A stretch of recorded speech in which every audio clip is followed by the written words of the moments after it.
우리가 뭔가를 얻으려고 살아가죠. 여러분은 무엇을 얻으려고 살아가요? 돈을 얻으려고 살아가기도 하고, 또 인정을 얻으려고 살아가기도 하고, 또 일정한 지위를 얻으려고 살아가기도 하죠. 아침에 일어서면 무엇 때문에 여러분 마음이 분주하고 바빠서 여러분 자신을 움직이게 되나요? 그것이 우리의 인생의 가치관이고, 우리의 인생의 동력이고, 우리의 인생의 목표가 되죠.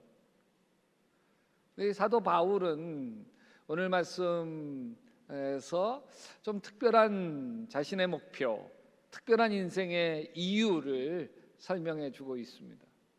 그게 뭐냐면 나는 사람을 얻으려고 살아간다는 거예요. 사람을 얻는 것이 사도 바울에게 자기의 인생의 목표, 목적이라고 하는 거예요.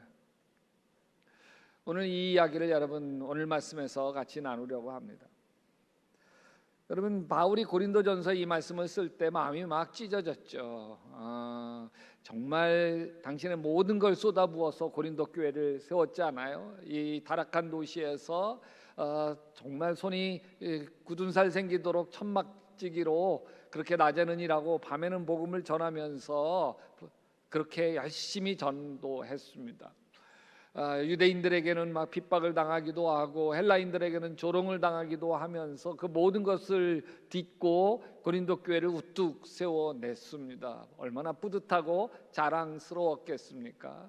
근데 이 고린도 교회에서 나중에 들리는 소리가 마음을 찢어지게 만드는 거예요. 왜냐하면 바울파, 게바파, 아볼로파, 그리스도파 막 갈기갈기 찢어져서 서로 파당을 나누어서 싸우고 있다고 하는 거예요. 그러니까 교회가 자기 편 만들려고 하는 그런 싸움터가 되고 있는 거죠. 그거 보면서 얼마나 마음이 아파요. 야, 내가 얼마나 했는데, 얼마나 너를 위해서 헌신했는데, 야단치고 싶고 혼내고 싶은데 그렇게 해서 풀릴 일이 아니에요. 그래서 자기의 삶 전체, 이 고린도 교회에서 자신이 헌신해 왔던 자신의 모습 전체를 이렇게 드러내줌으로 문제를 풀고 사람들의 마음을 바꾸려고 하고 있습니다. 19절입니다. 같이 읽어볼까요? 나는 어느 누구에게도 얽매이지 않는 자유로운 몸이지만 많은 사람을 얻으려고 스스로 모든 사람의 종이 되었습니다. 이것이 바울 인생의 고백이에요. 여러분, 나는 지금 바울 편이니 아볼로 편이니 하면서 자기 사람을 만들려고 여러분이 지금 싸우고 있지 않습니까? 그러나 나는 내 사람 만들려고 해본 적이 없습니다. 나는 사람들 위해 군림하지 않습니다. 오히려 나는 여러분을 얻기 위해 스스로 여러분의 종이 되었습니다. 이건 바울이 왕이 되지 않겠다는 거예요. 당파의 우두머리가 되지 않겠다고 하는 선언이죠. 바울은 모든 사람에게 자유로운 신분이지만 스스로 노예의 사슬을 메고 사람들의 발 아래로 내려갔어요. 왜? 바울의 유일한 목표가 사람이었기 때문입니다. 근데 여러분, 여기에 바울이 사람이었다고 해서 사람을 자기 편 만드는 거 이거 아니에요.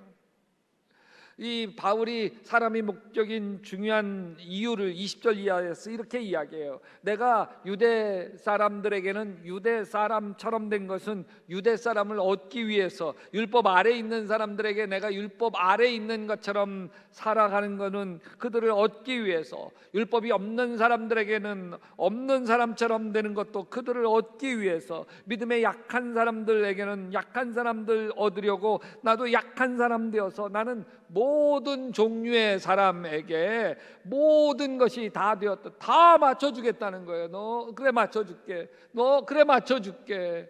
너도 맞춰줄게. 다 맞춰주겠다는 거예요. 왜요? 같이 읽어봅시다. 그것은 내가 어떻게 해서든지 그들 가운데서 몇 사람이라도 구원하려는. 바울에게 사람을 얻는 것은 그 영혼을 예수 그리스도에게 인도하려는 것이죠. 죽은 영혼을 살려서 하나님 나라 백성 되게 하려고 하는 거예요. 그게 목적이에요. 왜 하필 사람일까? 돈이 아닐까? 성공이 아닐까? 여러분, 우리가 그렇게 얻으려고 몸부림치는 재물도 아무리 많이 쌓아 두어도요, 죽을 때 단 1원도 가져가지 못해. 자랑하는 아파트, 건물 영원합니까? 다 낡고 허물어집니다. 우리가 목숨 거는 직함과 명예 영원합니까? 은퇴하는 날 하루아침에 다 사라지는 신기루와 같은 것입니다. 그런데 여러분, 영원한 게 있습니다. 그것은 우리가 매일 만나는 이웃들, 직장 동료들, 사랑하는 가족들, 교인들, 영혼은 영원합니다. 여러분, 지금 이 순간에도 영원한 천국 또는 영원한 지옥을 향해 누구나 다 걸어가고 있습니다. 하나님이 우리를 이 세상에 보내실 때 그냥 7, 80년의 인생만을 디자인해서 우리를 보내시지를 않았습니다. 영생에 이르기까지 디자인해서 우리를 이 땅에 보내셨습니다. 여러분, 우리는 흔히 이렇게 착각을 해요. 이 생과 내 생을 마치 반반인 것처럼 생각해요. 여러분, 영생의 길이, 영원한 세상의 길이를 우리가 지구 한 바퀴라고 이야기한다고 한다면, 그게 영생의 길이, 우리가 누려야 할, 살아야 할 영생의 길이라고 한다면, 이 세상 70년, 80년, 90년의 인생은 3cm나 될까? 4cm나 될까? 여러분, 우리가 매일 스쳐가는 사람들, 이웃들, 동료가 지금은 다 영생을 향해서 걸어가고 있습니다. 누구나 다 영생을 향해서 다 걸어가고 있습니다. 다만 우리가 걸어가야 할 영생원한 세계, 그게 천국과 지옥으로 나누어져 있을 뿐입니다. 바울은 영원한 실제를 본 사람이죠. 사실 바울처럼 인생이 예수 믿는다고 해서 이렇게 힘겨워지는, 아니 두들겨 패고 감옥으로 집어넣었던 사람이 이제는 자신이 맨날 두들겨 맞고 감옥으로 가요. 누구 때문에? 예수 때문에. 그게 가능한 이유, 그럼에도 불구하고 내가 차라리 주와 함께 있는 게 훨씬 더 좋다, 이 세상 끝내고, 그리고 모든 이 세상의 것을 다 배설물로 여긴다. 왜요? 영원한 세상이 열렸기 때문에 그래요. 바울에게 예수 그리스도 다메섹에서 만나서 영원한 세상이 열린 거예요. 그런데다 그것을 더 구체적으로 이야기하는 게 고린도후서 12장이에요.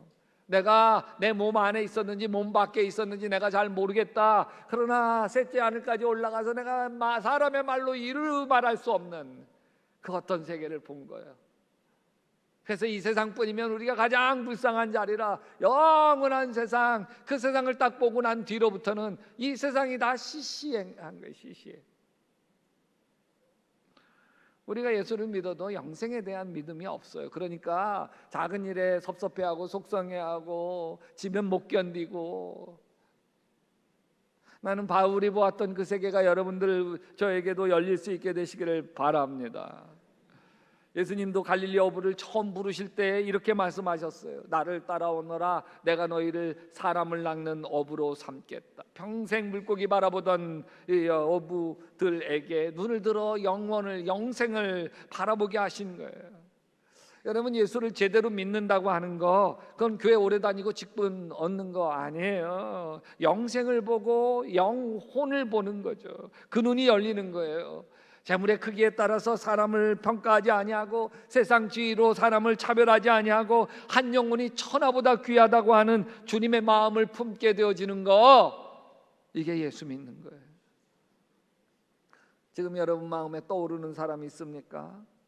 아직도 예수를 모르는 남편, 오랫동안 교회를 떠나 있는 자녀, 매일 함께 밥 먹는 직장 동료, 그 사람이 바로 하나님이 여러분에게 야, 그 영혼을 내가 구원하렴 맡기신 분들입니다. 그렇다면 어떻게 해야 영혼을 얻을 수 있을까요? 그 이야기를 20절부터 22절까지 구체적으로 얘기하는 거예요. 유대 사람들에게는 유대 사람처럼, 율법이 없는 사람들에게는 율법이 없는 사람처럼, 그리고 믿음이 약한 사람들에게는 약한 사람처럼 자신이 되었다는 거예요. 이건 단순히 상대방의 비유를 맞추는 거 아니에요. 이거는 날 때부터 바리새인 중에 바리새인이었던 바울이 자신의 영적 모든 우월감을 완전히 내려놓고 상대방의 자리로 내려간 거예요. 율법이 없는 이방인들에게 바리새인이었을 때 바울은 밥도 같이 안 먹었어요. 부정탈까 봐.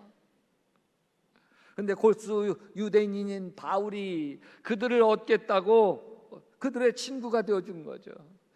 믿음이 약한 자들에게 상처받지 않도록 자신이 좋아하기도 하고 먹어도 되고 상관이 없는 고기를 평생 먹지 않겠다고 결단할 수 있어요. 왜? 그를 얻으려고.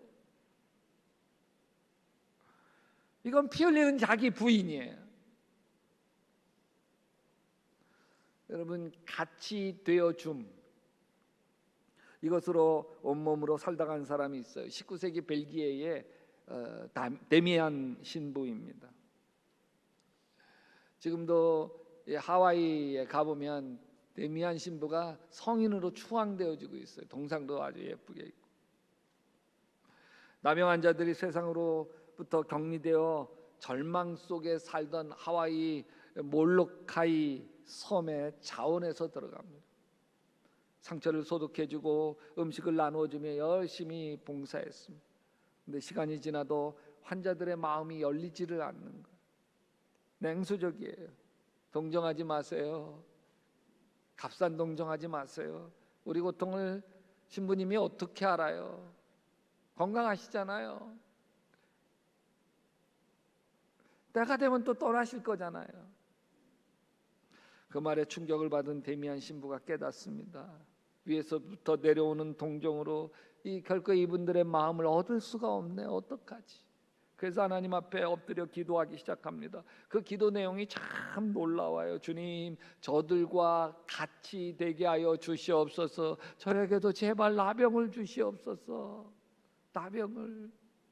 아니, 남들이 걸릴까 봐 무서워 도망치는 거, 한 영혼을 얻겠다는 일념 하나로 나에게도 달라고 기도해요. 기도를 마친 데미안은 그 다음부터는 장갑을 끼지 아니하고 환자들과 맨손으로 악수를 하고 그들의 고름을 입으로 짜내기도 하고 같이 한 그릇에서 음식을 나누어 먹기도 하고 그들의 삶 속으로 들어갑니다. 그렇게 섬긴 지 16년이 지났어요. 어느 날 끓는 물을 실수해서 딱 발에다 쏟았는데 안 아파, 안 뜨거워, 아무런 감각이 없어. 나병이 찾아온 거예요. 보통 나병은 잠복 기간이 한 6년에서 8년 정도가 잠복 기간이래요. 걸려도 8년 뒤에 비로소 증세가 나타나는 거예요. 데미안 신부는 거울을 보며 한없이 눈물을 흘렸어요. 슬픔의 눈물이 아니라 감사의 눈물. 하나님, 드디어 저들과 똑같이 하게 되게 하여 주셔서 감사합니다. 주일 아침 강당에 선 데미안 신부는 평소와는 다른 첫 마디를 꺼냈습니다. 이전에는 사랑하는 환우 여러분이라고 불렀는데 그날은 이렇게 불렀습니다. 사랑하는 우리 나병 환우 여러분. 그냥 여러분이 아니라 우리가 된 것이에요. 내가 너희와 똑같이 되었다는 선언이에요. 그 순간 예배당에 모여있던 수백 명의 나환자들이 통곡을 하면서 울었습니다. 평생 누구에게도 받아본 적이 없는 진짜 사랑 앞에서 그들의 굳게 닫혀있던 마음이 한순간에 다 열렸습니다. 섬 전체가 예수 그리스도를 영접하는 기적이 일어났습니다.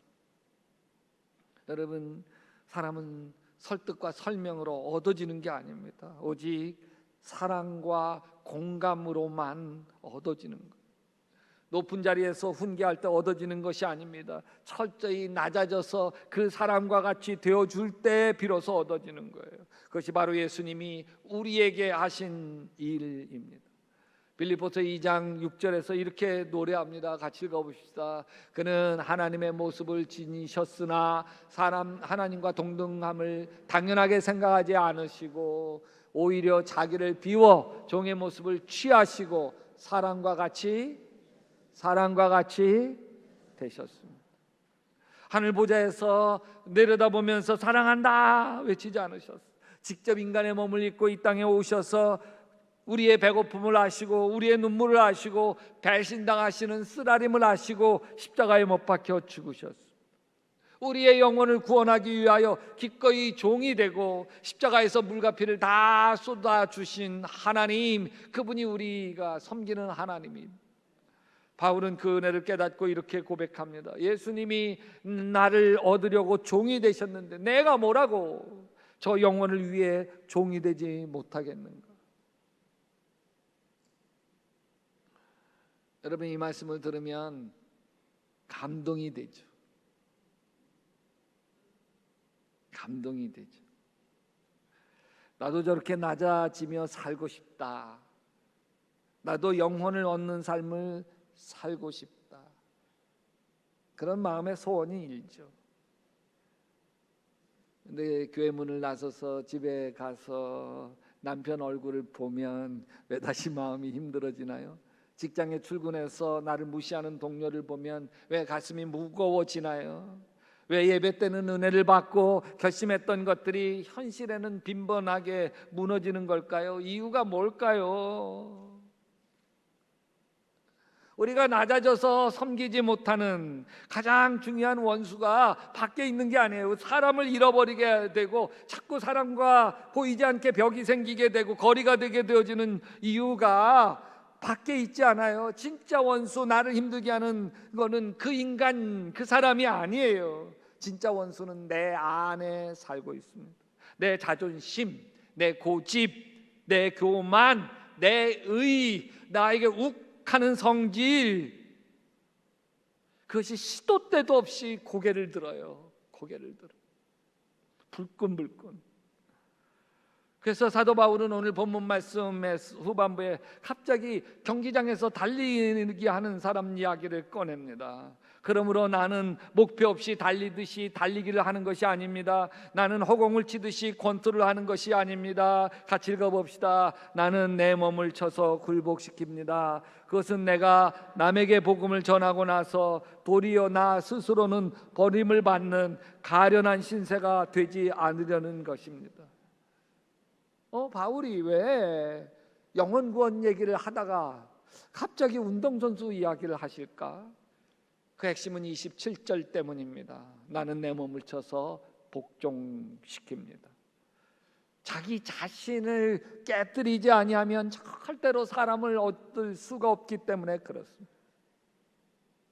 자기를 깨뜨리지 아니하면 자식을 얻을 수도 없고, 자기를 깨뜨리지 않으면 배우자의 마음을 얻을 수도 없고, 자기를 깨뜨리지 아니하면 속회 식구들, 선교회 식구들의 마음을 얻을 수도 없기 때문에. 여러분, 예수님이 하셨던 것처럼 같이 되어줌이라고 하는 건 자연스럽게 일어나지 않습니다. 그것은 내 교만과 고집을 매일 쳐서 복종시키는 치열한 영적 훈련의 과정 통해서 일어나는 거예요. 여러분, 가정을 생각해 보세요. 부부싸움이 왜 파국으로 치닫습니까? 대단한 진리의 문제, 입장 차이 때문인가요? 아니에요. 사소한 말 한마디 때문이죠.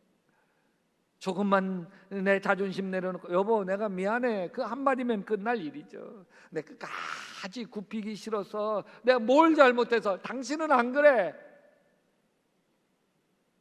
그래서 소중한 사람 마음에 대못을 박죠. 대못을 박는 그 말 한마디 참지 못하고 쏟아내게 만드는 게 바로 내 안의 원수입니다. 교회 안에서도 마찬가지죠.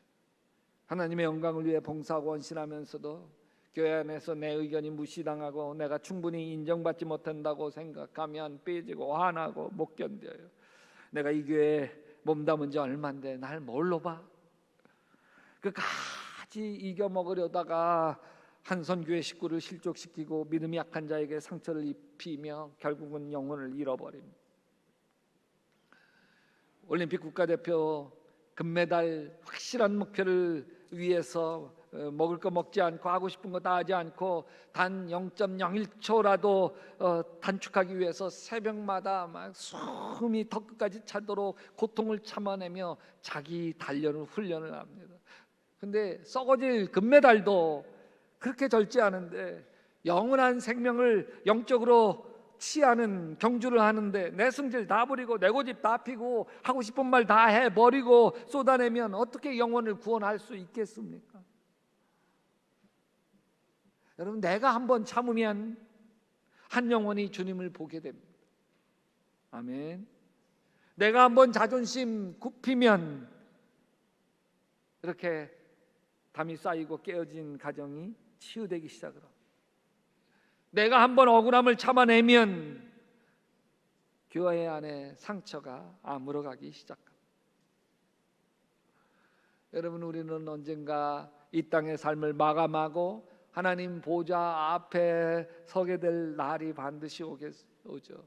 그날에 무엇이 남아 있을까요? 평생 잠 안 자고 늘려온 아파트 평수가 남겠습니까? 은행 통장에 찍혀 있는 잔고 숫자가 하나님 앞에 자랑거리가 되겠습니까? 그 하나님 앞에 어떤 세상의 물질도 업적도 다 불타고 없어져요. 남지 않아요. 여러분 생각해 보세요. 여기에 그 화장터로 장례식 운구가 시작되어집니다. 관을 옮겨가죠. 그 뒤를 따르는 게 뭐 이삿짐 센터가 같이 따라갑니까? 아니에요. 다 없어요. 오직 애도하는 사람들만 쫓아갑니다. 사람밖에 없는 거예요. 우리가 천국문 앞에 이르게 되는 날 누군가 환한 미소를 띠고 달려와서 내 손 꼭 잡으며 이렇게 이야기할 거예요. 권사님 그때 제 푸념 다 들어주시고 매주 반찬 갖다 주시면서 아무 조건 없이 사랑해 주셨을 때 저는 권사님 속에서 예수님을 봤어요. 권사님 덕분에 제가 이 천국에 오게 되었습니다. 그 소리 듣게 되시기를 주님의 이름으로 축원합니다. 또 집사님, 제가 부도나고 인생 포기하고 싶을 때 아무 말 없이 내 손 잡아주고 같이 울어주었던 거 기억하세요? 집사님이 아니었다면 전 벌써 인생을 끝냈을 것입니다. 집사님 덕분에 다시 교회에 나갔고 오늘 이 천국에서 집사님을 뵈게 되네요. 상상만 해도 가슴이 벅차지 않습니까? 나 때문에 예수를 믿고 천국에 와서 나를 환영해 주는 그 영혼, 그것이 바로 하나님이 저와 여러분에게 주실 가장 영광스러운 면류관이요, 이 세상의 그 어떤 성공과도 비교할 수 없는 최고의 상급입니다. 그래서 24절에서 이렇게 우리에게 도전하죠. 같이 읽어봅시다. 경기장에서 달리기 하는 사람들이 모두 달리지만 상을 받는 사람은 하나뿐이라는 것을 여러분은 알지 못합니까? 이와 같이 여러분도 상을 받을 수 있도록 달리십시오. 여러분, 우리의 삶 가운데 같이 얽혀서 인생을 살아가고 있는 사람들이 있죠. 그게 배우자입니까? 또 그게 자녀들입니까? 부모님입니까? 형제들입니까? 또 직장에서 매일 부딪히는 동료들도 있죠. 매일 마주치게 되어지는 이웃들도 있습니다. 다 이분들 예수를 알지 못한 채 영원을 향해서 걸어가고 있는 이분들, 그리고 여러분 마음속에 유독 남아있는 그 누군가, 여러분 그들이 바로 하나님이 여러분에게 내 사랑을 전해다오, 저 영혼을 네가 구원해다오 맡기신 보물들인 줄 믿습니다. 이 시간 하나님이 내게 맡겨주신 그 한 사람의 이름을 마음 깊이 새겨 넣을 수 있게 되시기를 바라요. 그리고 스스로에게 물어보십시다. 그 사람 얻기 위해서 내가 이번 주에 내려놓아야 할 내 자존심은 어떤 것일까? 그 영혼이 예수 그리스도 주님을 보게 하기 위해서 내가 쳐서 복종시켜야 할 나의 옛사람은 무엇인가? 그것을 헤아릴 수 있게 되시기를 주님의 이름으로 축원합니다.